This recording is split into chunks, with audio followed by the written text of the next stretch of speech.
Se Lo ve la único, chicos, desconecten los audios así el profesor puede hablar tranquilo.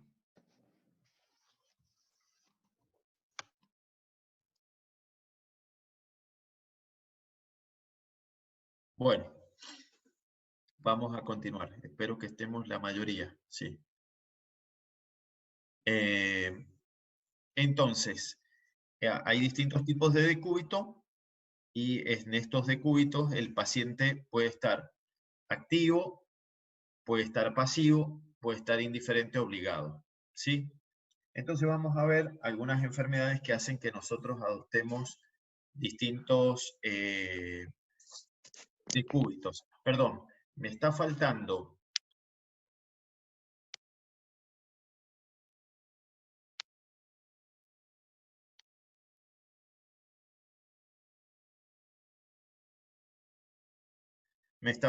decirles que existen otros decúbitos, por ejemplo, el genu pectoral, cuando el paciente tiene que estar arrodillado con el tórax hacia adelante, como si estuviera rezando un maometano, también se llama decúbito de plegaria maometana, o el otro que ustedes están viendo abajo, un paciente que está como si fuera una C invertida, ese se llama opistótonos, o podría serlo, es decir, el paciente podría estar con una C invertida al revés, que se llama emprostótonos.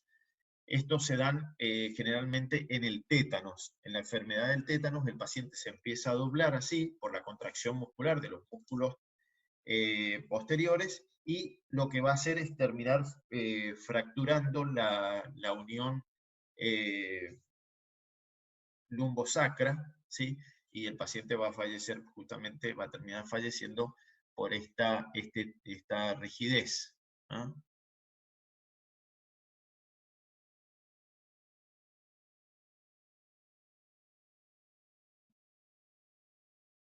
Bien, entonces, por ejemplo, un paciente que tiene, vamos a ver los distintos decúbitos, por ejemplo, que son obligados, porque el paciente sí o sí necesita estar en esa posición. Un paciente, por ejemplo, que tiene un cólico biliar, ¿sí?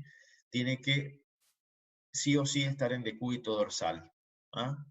Y solamente va a salir de un cólico biliar. Cuando hablamos de cólico, es un dolor de tipo cólico, que es un dolor que es agudo y que está localizado pues, a la altura del hígado, y el paciente tiene que estar sí o sí en decúbito dorsal, y solamente se incorpora y cambia el decúbito para vomitar. ¿Ah? O un paciente que tiene un cólico intestinal, paciente que tiene un cólico intestinal, solamente se le va a aliviar el que ha tenido un cólico intestinal porque ha estado con un proceso gastrointestinal, ha visto que se ha tenido que acostar boca abajo y a veces meter el brazo por debajo del abdomen para calmar el dolor. ¿Ah? Entonces, el decúbito sería ventral o prono, y sería obligado. ¿Ah? Cuando el paciente tiene un derrame pericárdico, es decir, un derrame en el corazón, recuerden que el pericardio es la túnica que envuelve el corazón y es un espacio virtual que cuando tiene líquido se transforma en real, si no es un espacio virtual. El paciente puede adoptar esta posición de genu pectoral o plegaria maometana. ¿Para qué lo hace? Porque con eso apoya el corazón sobre la pared torácica y cuando late no tiene tanto dolor. ¿Ah? Por eso se ubica en esta posición genupectoral. ¿Ah? En el caso de las pleuritis, es decir, las inflamaciones, cuando tenemos la terminación itis, en las patologías hablamos de inflamación. Es decir, que cuando ustedes vean cualquier palabra que termine en itis en la medicina, estamos hablando de inflamación, y ya vamos a ver después qué es lo que es la inflamación. En los PowerPoint que les he pasado, en las presentaciones estas, ustedes van a ver inflamación, que es una patología la inflamación. Bueno, cuando hay una inflamación de la pleura, es decir, la capa que envuelve el pulmón, ¿sí? Dependiendo cuál sea la pleura que está afectada, si es la derecha o la izquierda, el decúbito va a ser lateral obligado. ¿Por qué? Porque el paciente se acuesta sobre el lado que está inflamado para evitar que ese pulmón se expanda tanto.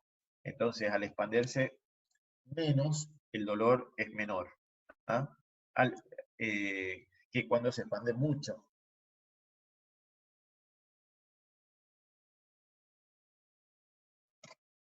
Bien. En los pacientes que son hemiplégicos, el decúbito es indiferente, perdón, es pasivo, el paciente se acuesta en el lugar en que lo ponen las personas que lo cuidan y lo van cambiando porque el paciente no puede elegir porque justamente no, en un hemipléjico flácido, ¿ah? Porque no se puede mover, porque tiene hipotonía. ¿Ah? Y como les decía, el tétanos, esas contracturas que pueden ser en forma de C hacia la espalda o al revés, eso le llamamos opistótonos o emprostótonos. ¿Sí? Bien. ¿Tienen alguna duda con respecto al decúbito o posición?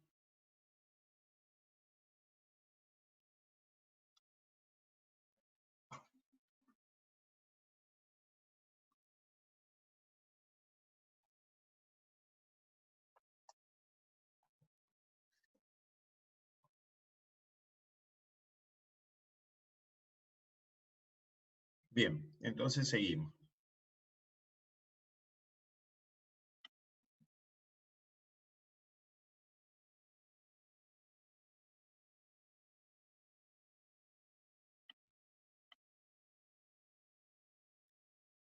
Bueno, acá teníamos unos ejemplos.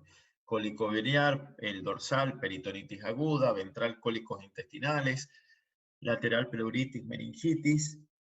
El de la meningitis también se llama gatillo de fusil.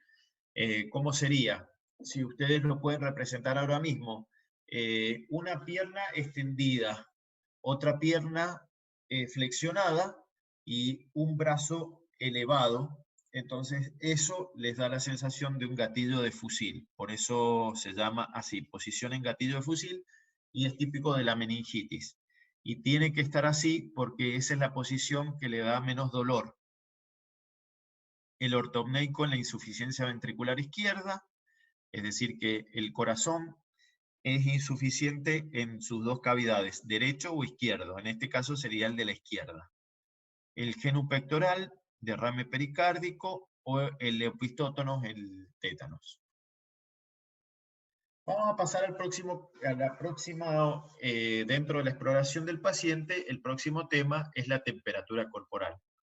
Entonces, en la temperatura corporal vamos a tener que la temperatura puede...